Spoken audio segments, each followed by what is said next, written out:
deal with airplane peanuts. Welcome to the fourth episode of the Joke WRLD podcast. Today's guest, live from Zoom, our first Zoom interview, all the way out in California, we have Joey Avery. Thank you for having me. It's a pleasure to be here, and by here I mean in my room, but with you. Yeah, thank you for doing this such short notice. I hit you up last night, and we're recording the same day that your guys are going to see this on YouTube. So the editing might be a little quick, but so you're out in California. So far we've had some New York guys, we've had some Austin guys, and we always kind of touch on different styles of comedy, and California is kind of the third piece of that. So you're in San Francisco, correct?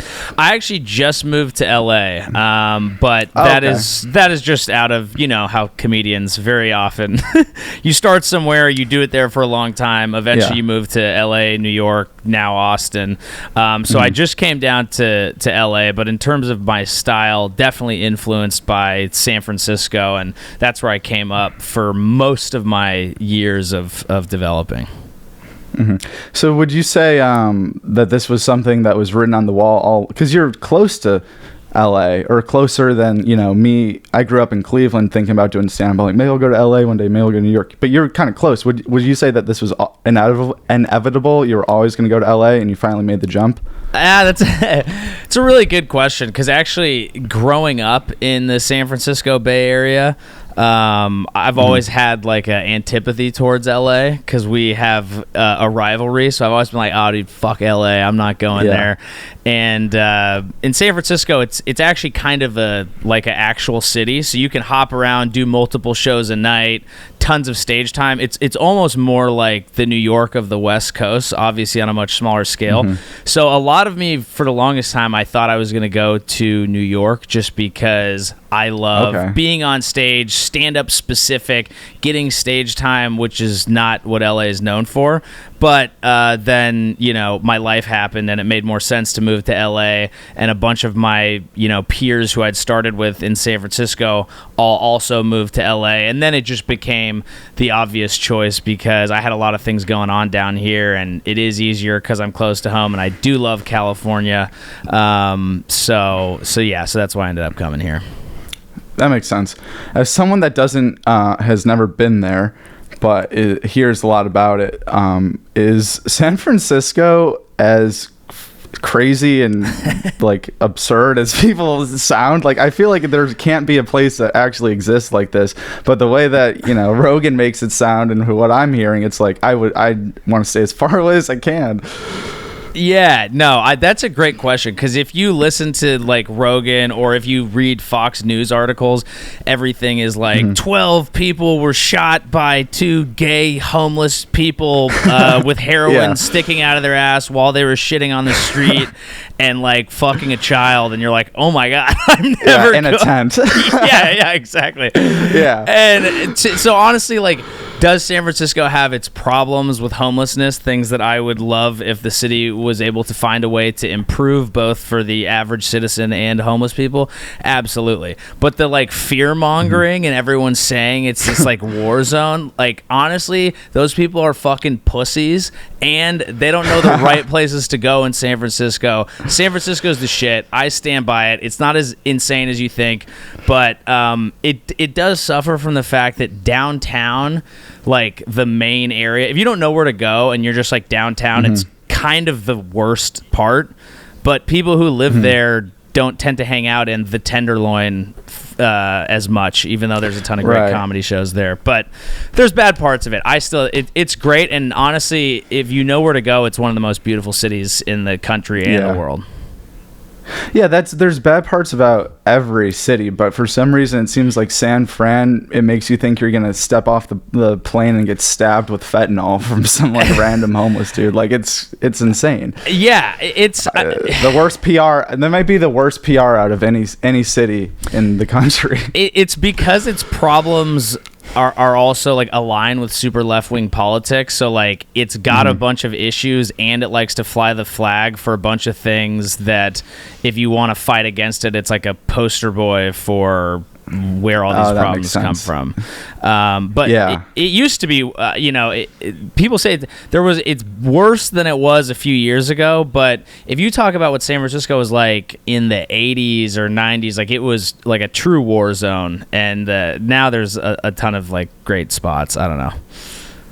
Yeah, I've only really thought of San Francisco for their teams, obviously, when they're playing one of mine. Are you a Warriors, Niners, what is it, probably Sharks? Yeah, I mean you're speaking to me right now. Dubs, Niners, Giants, Sharks. That's the squad right there. I've got a hat for every one of them, like sitting just to my left. Okay. Yeah. I don't think I have any issues with any of those except for I hate the Warriors. I moved to Tampa a year ago. I'm from Cleveland, so I'm a Cavs fan, and actually now I guess I don't really mind them, but like when we were in that 4-year stretch of what was becoming maybe the greatest rivalry in sports until Kevin Durant's bitch ass ruined it. I hated the Warriors, dude. Like, I don't know. That 2016 is I'll always remember that, the 3-1. I was dude, I mean, I didn't even like, now I don't mind Steph, but back in the day when he was throwing his mouth guard at our fans and his wife's tweeting that it's rigged, and like those were the glory days of the rivalry. I hated him. Now I can kind of appreciate how great he is, but back in the day I was tweeting things like Ray Allen will forever be the best 3-point shooter. Just being salty. Yeah, just the shit that makes no sense, but I'm just like, Draymond purposely kicks people in the balls. It's not a basketball move. Stuff like that. But now I can kind of appreciate it more. Yeah, I mean, we could go on about this, because if Draymond didn't get suspended, which I don't believe should have happened, KD never joins the Dubs. It would have been a crazy. It is funny. Kevin Durant made the Warriors so unlikable that now that he's gone, people are realizing that they are like a really fun, likable team again without him. Yeah. And honestly, yeah. I appreciate what he was able to do for the city. He helped us win some championships, but I hope the Nets fail and he's a pussy. Also, how this is the funniest thing. I love how you're from fucking Cleveland and you're like, so San Francisco sucks, right? I know. Well, I'm in sunny Tampa now, so I'm forgetting about that. No, it's the slander, dude. That's a great point. I'm fucking sick of the San Francisco slander. All right, so many. I'm in LA. It has just as bad of a fucking homeless problem as San Francisco, but it doesn't get hit with the same. Yeah, I was gonna ask, because that's almost the same. People are shitting on LA a lot now. Have you even noticed much of a difference, or how's the move been? Yeah, the move's been good. I think I said this on stage a couple times, but basically, like, I think LA's homeless problem is just as bad as San Francisco's, but no one here walks. Like, that's just the difference, because everyone's in a car, so you just drive by people. Like, you don't think about the fact that there's shit on the street because you're not even on the sidewalk, you know. But it's pretty bad here, and I don't know exactly how to solve it, but it's tough. Yeah. Well, if you ever do figure out how to solve it, let us know. Fuck comedy. If I could figure out how to solve it, I'd be doing that. Yeah, we got to get to the bottom of that. That's funny. Yeah. So the big move, and then you're on the road a lot. You said I just missed you. Where were you at? Side Splitters over here? I actually did. I did Three Daughters Brewing. Brewery in St. Pete. It was their first ever comedy show, actually. So they flew me out to come headline it, and then I did Coastal Creative, which was right next door in St. Pete through Don't Tell Comedy. But I think they do a lot of Side Splitters stuff at Coastal Creative too. So it was all in St. Pete, but it was really fun. Okay. Yeah, it's a good scene around here because it's not like coming up, it's not weird to drive a little bit for stage time if you can find it, and having being in Tampa, then also having the Tampa Bay region like St. Pete and all that stuff within 20-30 minute drive, it's a good little scene down here. You can definitely find, it's definitely better than Cleveland's scene, just a bigger city, I guess. But yeah, have you performed in Cleveland? No, I haven't. I'm sure I will soon, and I do look forward to it. I find that places that are off the beaten path. Not that Cleveland's the Boondocks, but it's not like a top 4 U.S. city. I feel like those places are always really fun crowds because people are fired up. You're there, and like it's it's always a good time. It's interesting about Tampa. So one thing I always loved about coming up in San Francisco is you have the city, and then you go across the bridge, and then you have Oakland. So you basically have multiple different scenes. Tampa, it sounds like, has that with you've got Tampa, then you have St. Pete, and they're all, I think it's many, obviously, in different scales, but it's all miniature versions of what works so well in New York, which is like you have the whole scene in Manhattan, and then you cross the bridge, and then you've got Brooklyn. You've got a totally different ecosystem, different politics. People have vibes. different views. Yeah, exactly. Yeah, that's a good way to set up comedy. In Cleveland, it was Hilarities is the premier club. Then there was an improv there, but no one really goes there. It was pretty sketchy. It was no one really goes there. And then it was just like a few bars that would have weekly open mics, but they're all on the same street, and they're all just like in a actual bar. Like there's just the main comedy club, but then it's just like bar time. So it is nice because I don't know if the bridge is maybe a metaphor or like a literal thing because in St. Pete and all of this stuff, but going over the bridge and like finding like a new group in a new area, but still having access to those stages, but they think differently. Their life is a little different. I think that can just kind of round you out maybe as a comic. Yeah, you want a place that will push you into different types of comedy so it can function as like a microcosm of, the country.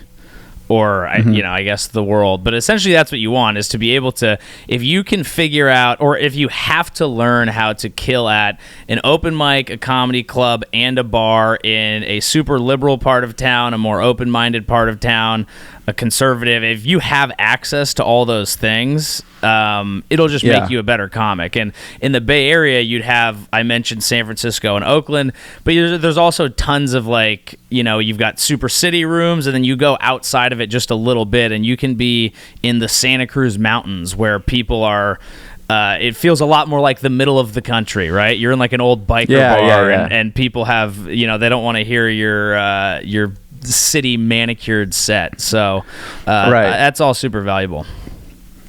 So that is kind of how it has always been coming, since comedy has started, people going on the road, having to, tailor to different audiences. Now with comedians constantly uploading clips, burning material or crowd work, which you do a lot of, and I'd like to talk about that later, but that seems like you can get the whole countries or a bunch of different pools or a bunch of different viewpoints. All those people are seeing the same clip. It's almost like being in a room with the whole internet at once. Do you find that you can kind of fast forward through that process of maybe working out different material in different rooms because the internet is such a big test pool? Or do you ever worry about putting up certain clips and offending certain audience, or maybe not offending, but just being like people saying shit if it's a political joke or something? Like, how is the internet and opening up your room to not just the people there watching your stand-up, but to everyone, how has that kind of changed things? That's a very complex question, because I think the results of that we are kind of in a test tube for right now.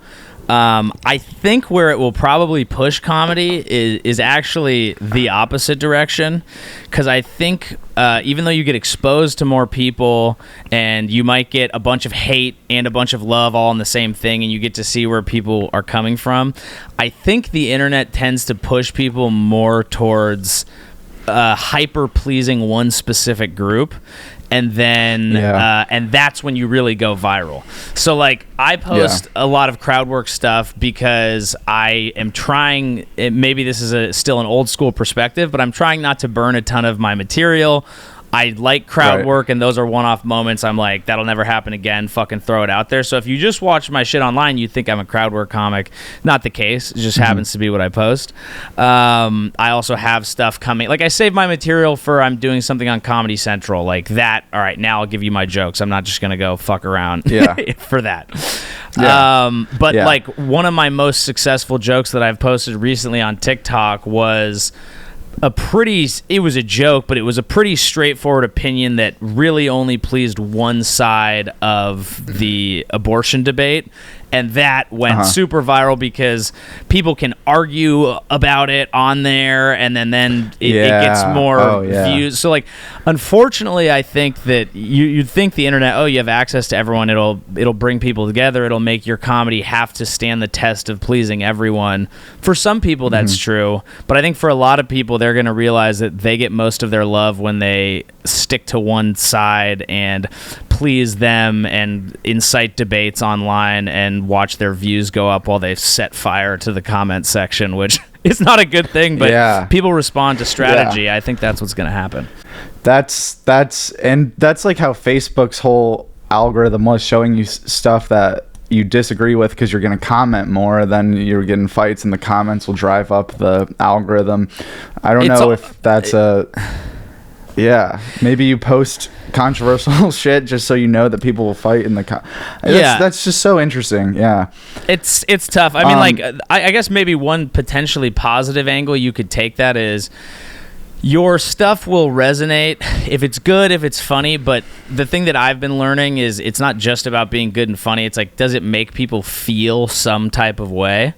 And you don't necessarily have to do that in a shitty or a political way. You can do that in it's super relatable, or it's shining light on a feeling that they feel like hasn't been expressed. I don't happen to go to therapy, but I see therapy shit does insanely well on TikTok. So it's not all just politics, but like, can your joke be funny, well structured, but can it also make people like feel something? I think that's another angle. That's definitely something that I feel like people would be seeking in the room and on the apps, is some relatability. But you mentioned the thing about some people might think you're just a crowd work comic if they saw your social media. That's how I first saw you, was just a really funny crowd work reel, I think, on Instagram. And that's so weird because I feel like crowd work, everyone wants to burn it or upload crowd work because it's not burning any material, because it's like not necessarily prepared, or it'll never happen again, like you said. But also there's something about the authenticity of crowd work. It's the same reason that podcast clips, I think, go viral more than written stand-up clips nowadays, is because that wasn't written, that just happened in the moment. And for people in the audience, there's tricks and there's things that you can do to get good at crowd work, but for the average person in the audience, like, it's so impressive, and it almost feels like a magic trick to watch you like learn someone's job, and then as they're saying it, already have a joke about that job coming back at them, or the city that they're from, or like a weird developing situation in the crowd that you're going back to. Like, those clips just are more enjoyable, I think, for online than a setup and a punch. Yeah, I think you're totally right. There's something about you too that just jumps off the screen, because like you said, there are tricks for crowd work. I personally, maybe someone can correct me if I'm wrong, I don't think I'm using any of them. Like, I think my best moments are something just happens, and in the moment I just like feel something, and there's like a little extra twinkle in your eye when something clicks, and I'm experiencing a joke for the first time, just as the person in the audience is, just as the person on the phone is. Like, we're truly sharing this moment. Whereas well-written stand-up is, I think, it's a higher art form. It's more interesting, especially if you're sitting for an hour. You want to know what someone thinks about something that they've worked on, that's been tested, and it's, hopefully you're giving someone something more thoughtful with that. But with crowd work, it's just like, whoa, what's happening? It is an authentic moment, and I think authenticity will always win online beyond anything else. Like, and if you can just live in, like, I honestly think about that. It almost makes it seem like these days you need to actually be almost an authentic person, like through and through your life, or else the internet will find out about something that you've done or lied about and then fucking hate you and tear you apart no matter what. Like, I feel like you need to be authentic on screen and in your life all the time now.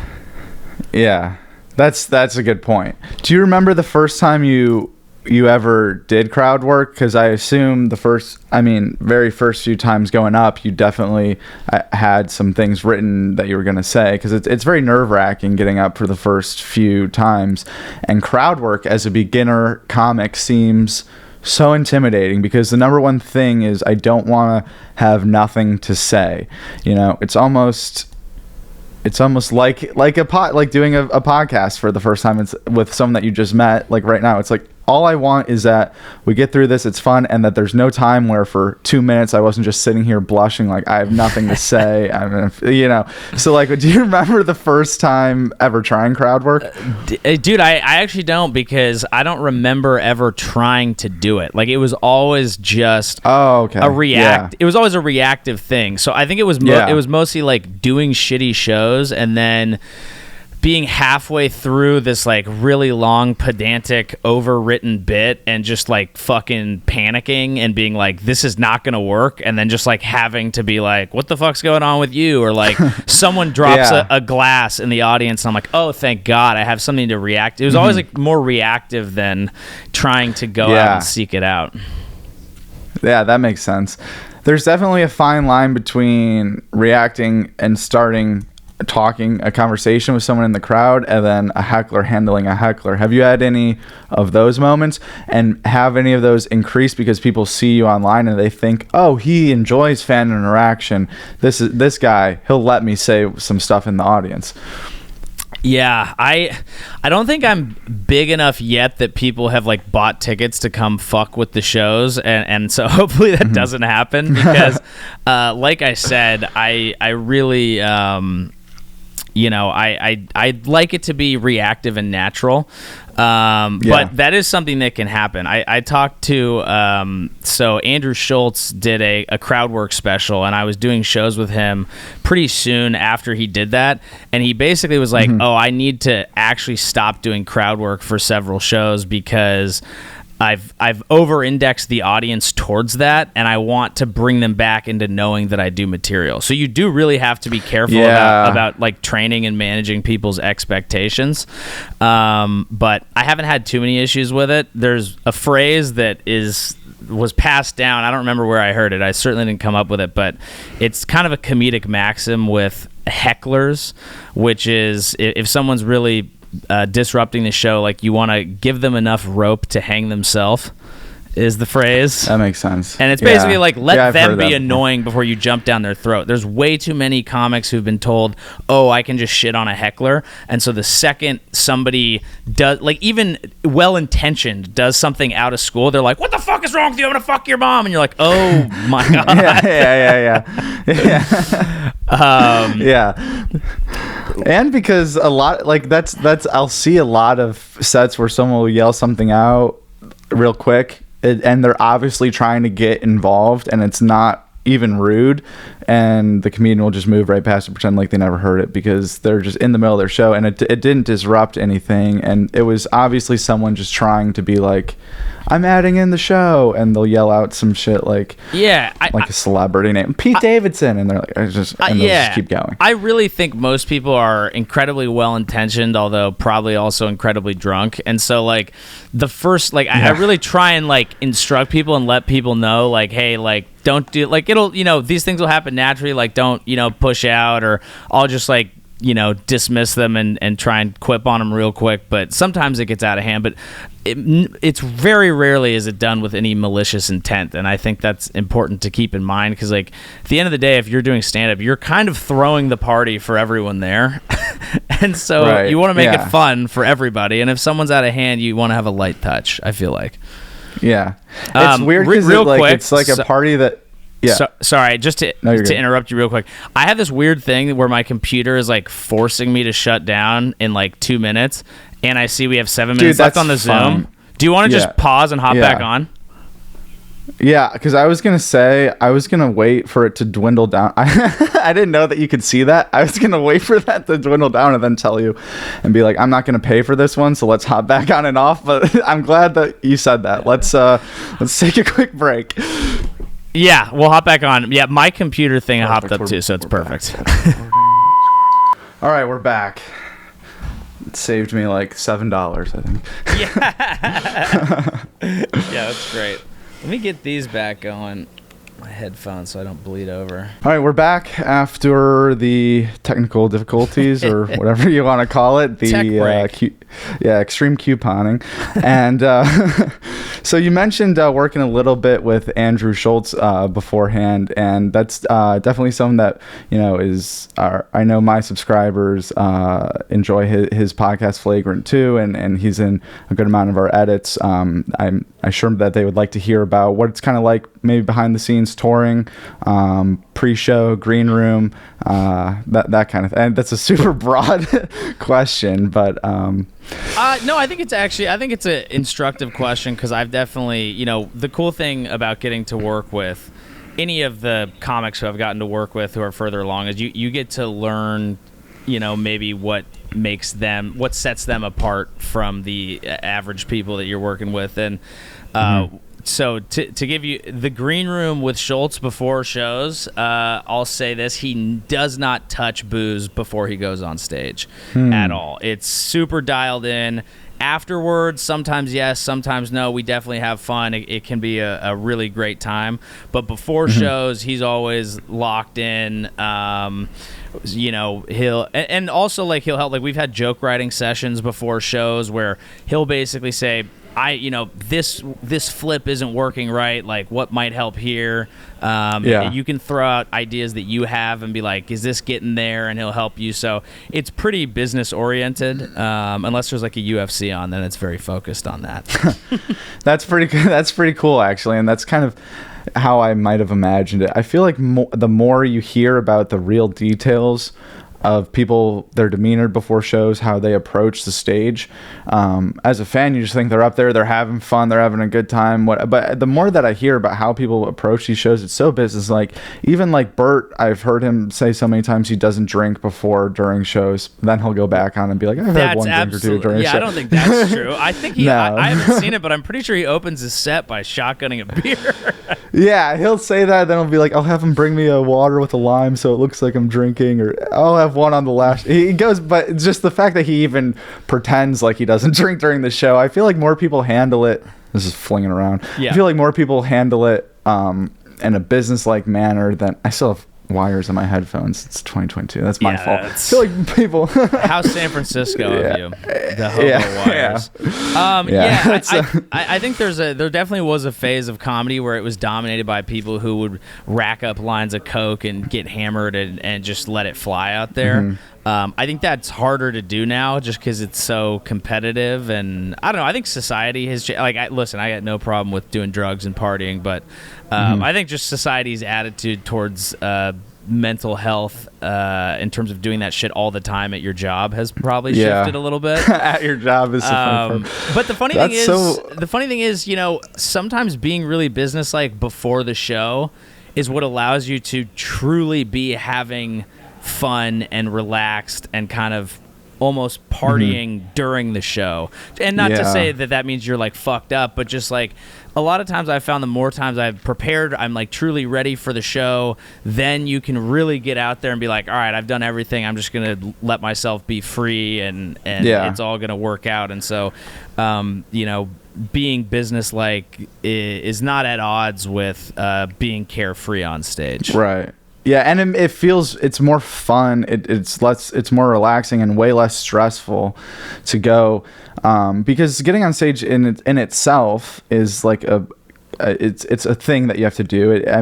I'm sure the stress gets relieved by the bigger stages, or it may not stress, but nerves. But ultimate preparation is something that can relieve all of that. So then you go up there knowing you're gonna kill, and knowing that can make it so much more fun because you're like, I'm so prepared. I know what I'm saying. I know if this and that and everything else.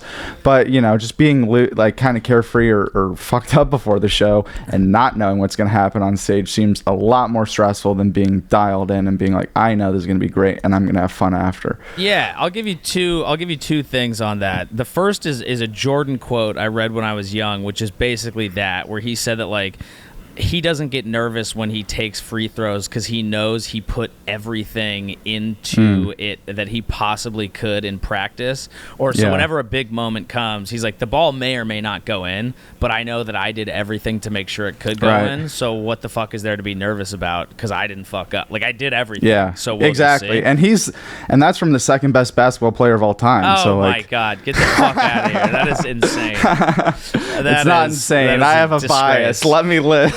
Yeah, you're an LA guy, huh? You like the LA LeBron? But that's different. But let me give you the flip side of that, though, which is like a ton of the some of the best crowd work clips that you've seen of mine on Instagram, I've been like pretty drunk for. Not like a lot of, just like there are a few times where I've had an event all day and I'm like, well, I'm gonna pick up a show that night, and then I go and I'm like, well, I'm too drunk to do my material, so let's just fuck around with people, and something amazing happens. So like it's really like you got to figure out what works for you. I don't like being drunk on stage, but I absolutely have done it and can do it, and sometimes it's great. It's not better. I wouldn't do it if I was headlining an important show. You're right. But or like touring. It's kind of fun sometimes. You have a few, a few drinks. You're a little more loose. You experiment more. You go into the crowd. Like it can help 100%. And people sometimes like that you're drinking because they're drinking, and it's like, I don't know, one of the things that made me like comedy so much growing up is like I like that everyone seems like they're getting after it, like it's a party. I don't know if you saw the Comedy Store documentary, but back in the day when they were going through all those dudes, like the Kinnison and all those guys, like that was fucking absurd. Like I was like, totally. And I'm like absolutely a party guy. Like I love doing it. I was like, there have been times where I've been bummed, like I thought comics would party more, but the older I get, the more I'm like, okay, it's a balance. Like sometimes it is party time and sometimes it's very much work time, and make sure that you're healthy, and like everything's a balance and everyone's balance is different. But I really like being around comics that push me to focus more and be more businesslike. But I very much get along with comics who are like, let's fucking party, and I'm like, let's go. Yeah. That's awesome. I feel like the crowd work with a little buzz going, just wet the whistle a little bit. I feel like that might be a little easier. I don't know. Like that Chris Stefano 9/11 story, he's hammered. He keeps every like 3 words, he's like, I'm drunk, let's keep going. It's like, this is funny. Like there is magic to be found there, but you don't want to make it your thing because you can't like bottle it. You can't do it all the time. Yeah. And if you're drunk all the time, comic shit's gonna get dark. But like, and it's funnier when it's unexpected or like, because if you were like, I don't think it's as funny as people expect it to be if you were expecting someone to be drunk and then you went and saw them and they're just like kind of drunk and talking and be like, this is kind of weird. But if you were just at a show with a random lineup and one guy had different energy and he's buzzing a little bit, it's like, all right, this is fun. But I don't think it'd be that funny to watch like a hammered guy just talk for no, not for like a 45-minute set. And that's the thing, is people always are like, a lot of people have, even as big as comedy and podcasts and all of this world is, there are a lot of people that go to shows and just have no fucking clue what's going on. They'll literally be like, oh, you guys are always hammered, right? And I'm like, what are you talking about? Like, no, it's a hard, there's a relative degree of difficulty to what you're trying to do.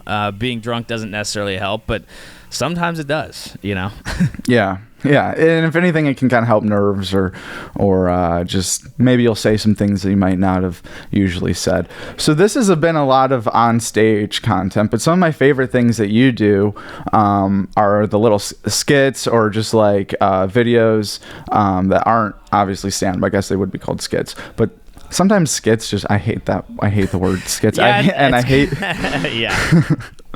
I hate when people like my parents will call like stand-up skits, like actual stand-up, like your skit, and I'm like, it's so funny people still use that word, especially in the era of stand-up becoming like, like I'd love for someone to go up to Drew Michael after he does like 20 minutes about being like horribly depressed and like wanting to kill himself, and they're like, what was that skit you closed with? yeah, exactly. Yeah, it's a completely separate thing, and I don't know how people I don't know. Maybe it's just people that aren't that close to stand up. It is. It's just Anyway, yeah. ignorance. It's well-meaning, but they just don't know the right words. Yeah. So how would you go about making your cute little skits versus your So like the sketch stuff that I do. Yeah. Like I saw the my amazing interview prep was scrolling through your Instagram and something that really made me laugh. I probably saw it when it was actually posted, but the listening to Rogan back in the day versus now, and just like, because that's something that was so relatable to me because I'm a fan, and and it was so much more carefree and like ooh, this is some stuff, this is like not life hacks, but it's like, and not bro science. Well, maybe it was bro science, but exactly, your sketch just summed it up perfectly. But like those kind of clips, like, is it more fun to write those, you think, than stand up? Do you do it on a schedule, or is it if a sketch comes to me, I'll film that real quick? It's a little bit of both, but it's more like an idea will come to me. Like that actually hit me, like it was during one of like the crazy like COVID, and I was listening to Rogan, but everything was like super politicized, and it was just like, it just seemed like everyone who didn't even listen to it had an opinion, and so you were like, you wouldn't want to get caught listening. So I was just driving down, and I was like listening, and I was like, oh, I'm on Spotify, which is public, maybe I should just go to like private session real quick, because who knows, I don't want to have the conversation. Then I was like, what the fuck am I doing? Like the fact that I'm going so it was really just a moment that hit me. So like I was talking about, if your content online can make people feel something, I just try and think about what I'm feeling and then like make it and hope that it makes sense to people. Yeah. So with an idea will come to me, and then usually I'll just figure out, oh, that's probably more of a sketch than a bit. That's probably... that makes sense. For example, I actually riffed something on stage that I had a clip of, and I was like, you know what, this would be better as a sketch, and then I just made that sketch today, because it was about like Instagram motivational speakers. I was like, this will play more if I just do it as a sketch. So usually it's just what I think is a better vehicle for the thought that I had.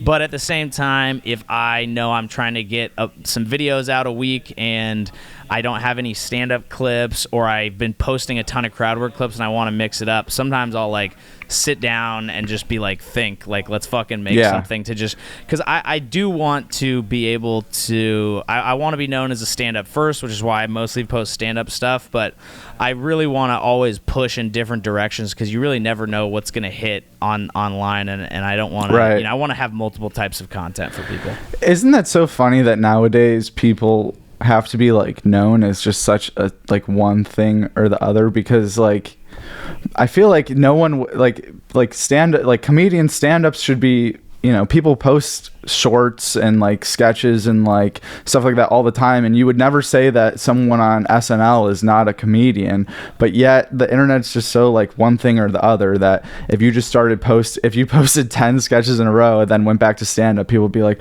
what are you doing? Oh, you're on stage now? Like, that's so weird that you can't just be a funny person, Yeah. I mean, I guess you can, but you can't. Yeah, I mean, but so I've worked with Trevor Wallace, and he's a very funny stand-up, but his dominant internet presence is sketches. Like his stuff dominates YouTube, does super well. Yeah, perfect example. But his tour he's doing right now is called the Are You That Guy tour, because people like, they've seen him, they don't know where they've seen him, they don't know why they've seen him. If they have seen him, a lot of them are shocked that he actually does stand-up, even though he's been doing stand-up the whole time. Guys selling out fucking theaters.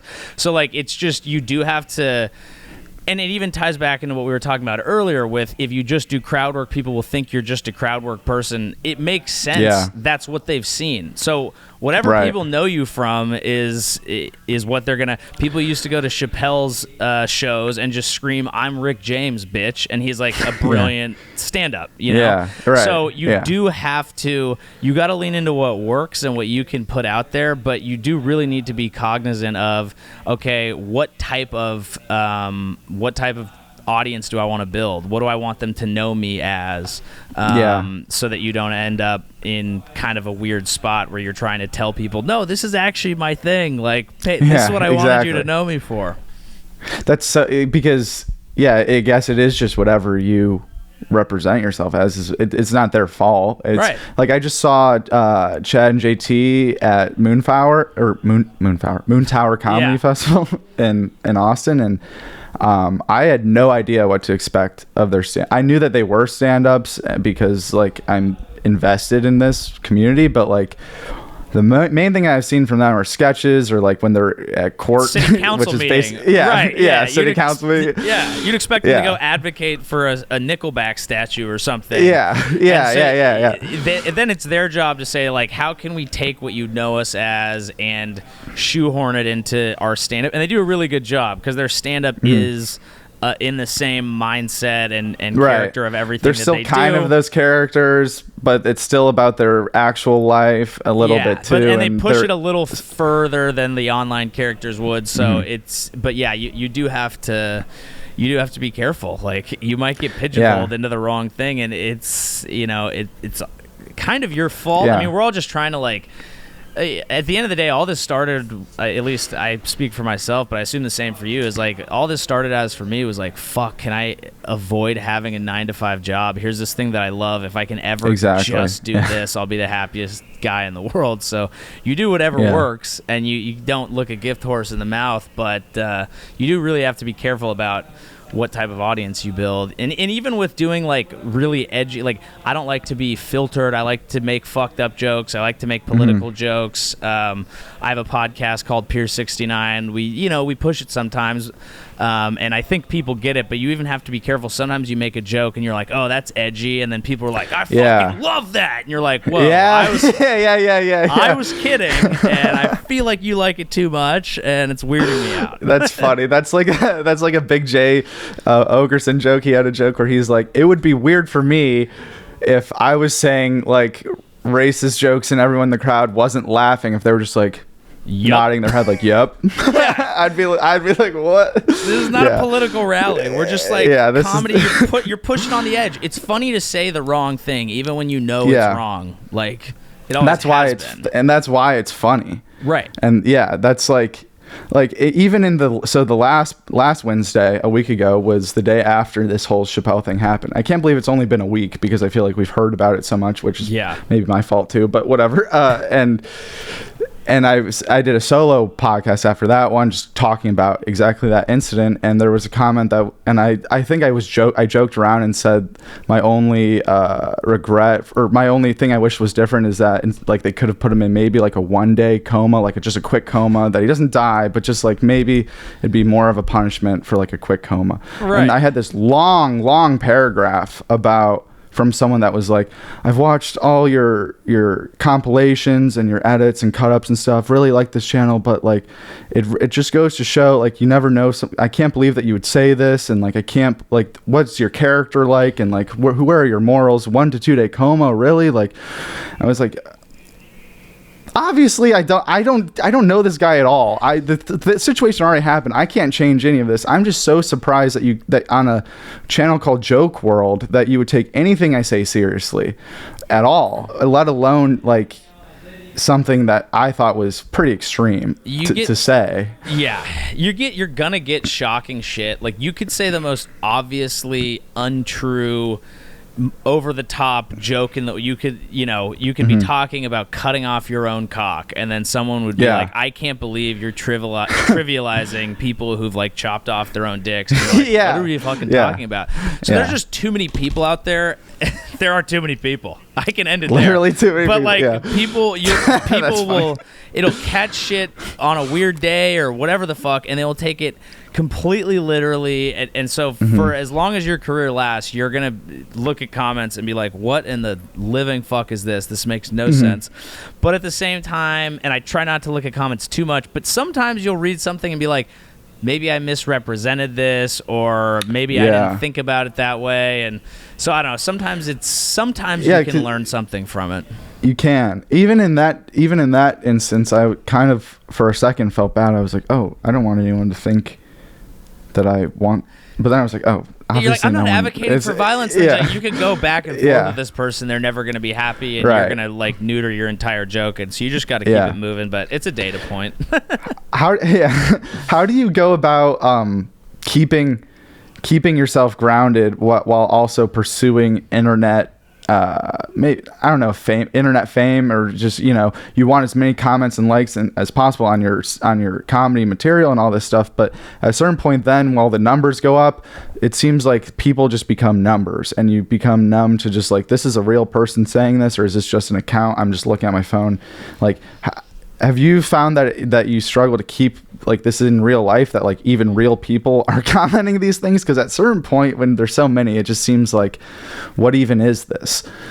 That's a really good question. I mean, you can't, if you took every single comment as like, an expression of a human form that's worthy of love and light and your attention, like, you would blow your brains out in like 2 weeks. Yeah. Because like, it's just, there's too much hate, there's vitriol, there's insanity. Like, good comments still, like, There's bots. I'll still get excited, like, oh cool, like people like this. Bad ones, I'll try and be like, I mean, a lot of times I just brush it off, but sometimes I'll try and be like, is there something to it? Yes, no. If yes, my feelings are really hurt. If no, you are a number. You're an idiot. I don't give a shit. Yeah.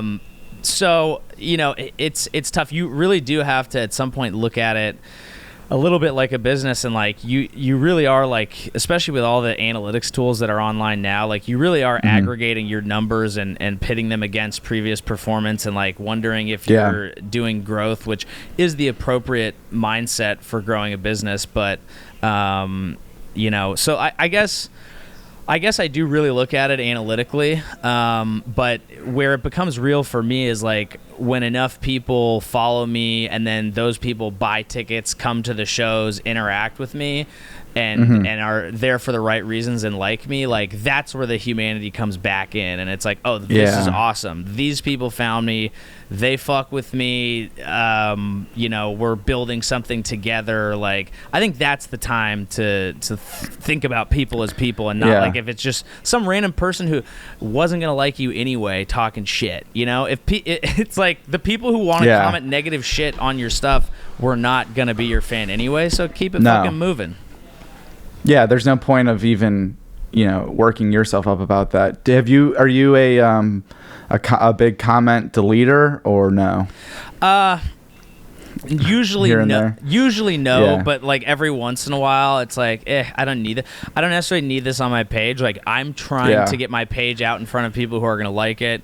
So every once in a while, if I see something I really don't like, or it's just not necessary, just But I'll delete an occasional comment, but you don't want to do too many of them. One, because then it gives your fans not a chance to back you up. Like, if you leave one out there that has 10 replies of people being like, fuck off, that makes you feel even better. It creates some camaraderie there. But there's some things that I just don't want, like, the other people to see. Like, if people that might not know me yet or be on the border, I don't want this just to be something that enters. That's why I kind of want to just clear them off. Not because it necessarily hurt my feelings, but I don't want that to be like under this video for new people's opinions to be formed from. Yeah, it's a business decision, and people online want to be like, oh, we caught you, you're cleaning up. Yeah. It's like, dude, it's business. And I think, like you said, like, if I have a funny clapback, I'll do it. I usually don't. I usually just don't interact, let other people handle it, like you said.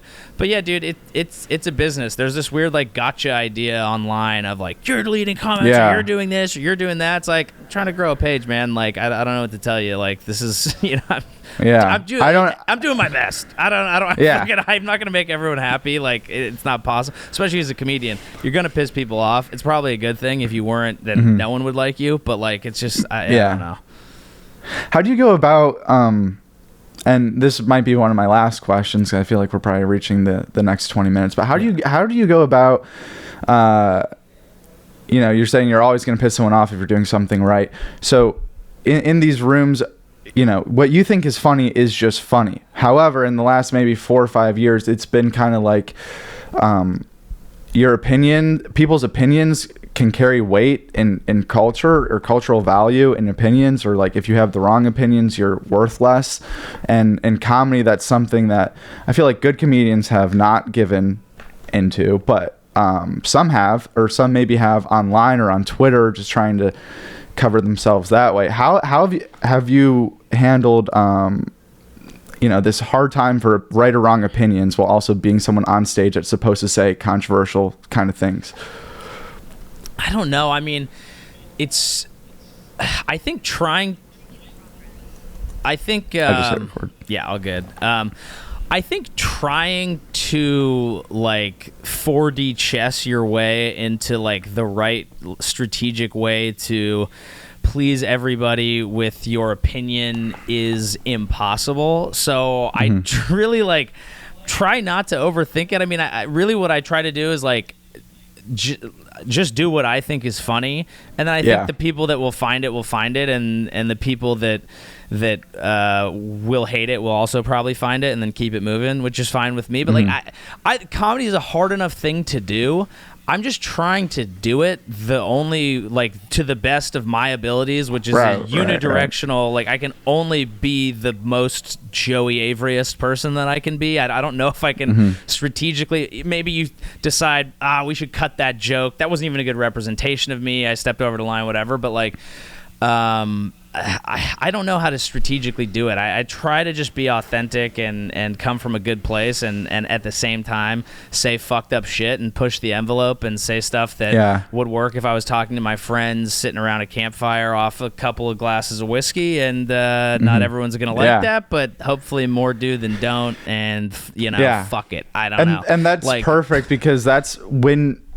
I mean, I won't speak for you, but I feel like most people, like, that's when you found out that you were, maybe not found out, but when you were funny, or when you're used to making people laugh, is like with your buddies at the lunch table in the locker room around a fire, a little buzz going or just whatever, and you're just talking and you're saying whatever comes to your mind. You're not holding back. You're not worried about anything. You're not, worried. They're your best friends, and you're just being fucking hysterical. And they're like, dude, that's...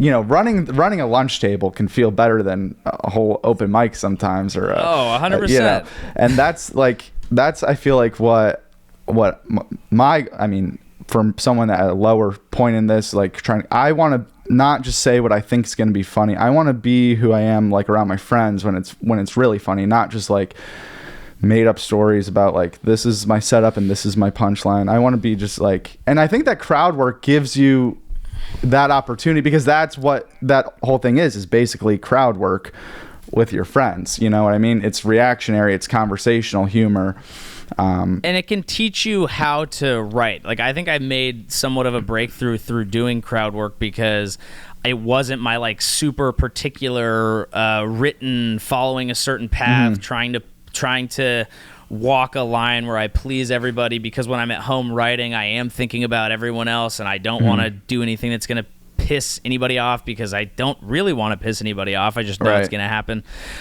In crowd work, it's just like something happens, boom, you have to be funny in that moment. It's authentic, something happens. And so that can teach you how to even do that a little bit more in your writing. First thing that came to you, like when you're writing and you actually make yourself laugh, you're in the car on the way to an open mic, and you're thinking you're like, oh, that could work, that could work, that could work. And then one thing pops you and you go, oh, fuck, dude. Like that, that's worth the shot. And so you're gonna cross the line because you're trying to find it in a way that works. And it is sad that these days that can lead to like death threats and all sorts of things. But you can only try and be a good person and do things the right way. And as long as you're not like, there is some comedy too that like there is shit that crosses the line. I don't think there's not. I've said things that have crossed the line. I think people should be allowed to do it, but there's definitely comedy with malicious intent. There is. So, sometimes you read a comment and you made someone feel bad, and you're not like, oh, that's just a pussy. Sometimes you're like, oh, fuck, that actually feels kind of shitty, and I wasn't really thinking about it that way, and might, I'm not going to take it down or alter my thing, but maybe I'll keep that in mind for next time. Right. I feel like when I very first started, super young in comedy, I was in college, I was 19, and I think what I like, not knowing how to write a joke or how to get on stage, and thank God I was in some small town going on to some very small like actual bar stage at the time, but it was just like, maybe I could just say the most offensive thing I could think of. Like, not the most offensive, but like at a certain extent, just like maybe, what the punchline is going to be is something that is absurd to say in public, because that's how I knew to get a reaction out of people. And that's like what my friends think's funny. So, that's what I'll do now. Yeah, and that I think that's the thing is like I think that's a natural stage of comedy, and people shouldn't be completely judged or raked over the coals for that. But there is also space in society for saying like you tried that, and now you've realized why that's the most offensive thing, and it's the most offensive thing because it offended people, and maybe you will say you'll say fine, I want to fucking ride with that, and then that's your choice. But sometimes you go like, oh okay, that was a little further than the line that I like to be on, you know. Obviously there's a line, right? Like there's things in comedy specials from the 80s that like not even the most free speech warrior comic today would say, you know. Yeah. So I think all of it gets a little bit murky, and there doesn't seem to be a lot of grace on the side of people who want to cancel comedians, but it also sometimes the comedic argument can be a little absurd. But it's just tough because everyone's line is different, you know? Yeah. I think basically as long as it's funny, it play like there's nothing worse than an awkward silence after like an edgy joke, because then it's just like as long as it's actually funny, it plays, I think. Yeah, like any comic, you go to an open mic and you see a comic and they're like trying to be Jeselnik. Yeah, but they're just not as good. And of course they're not. He's an incredible joke writer, like. But those comics, to get better, they have to wade through some insane shit to like try and get to that point. Yeah. So you know, I will always defend comics because I think it's